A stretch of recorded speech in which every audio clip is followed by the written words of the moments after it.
DPR hari ini melakukan sidak pasokan gas 3 kg di Palmerah, Jakarta Barat. Dalam sidak, Wakil Ketua DPR RI Sufmi Dasko Ahmad menyebutkan jumlah pasokan gas cukup.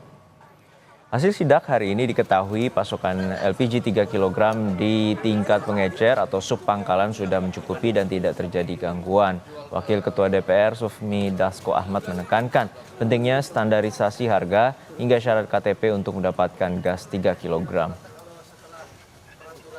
Ya, yang pertama ini kan kebetulan sekali lewat nih kan dari DPR. Kemudian yang kedua memang kita mau ngecek apakah kemudian sudah lancar atau belum. Karena tempat yang sama kemarin ini kan menumpuk antrian dari masyarakat.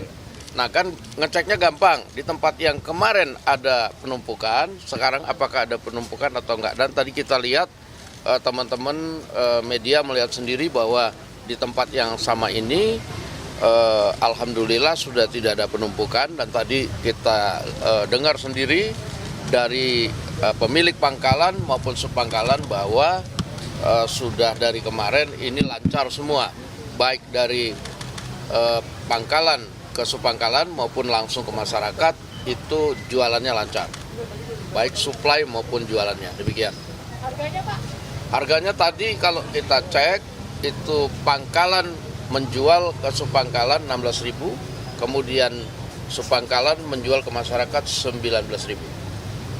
Mudah-mudahan bisa begini terus. Pak, tadi saya mau cek ke Kedoya, Pak. Akan naik lagi gas ini.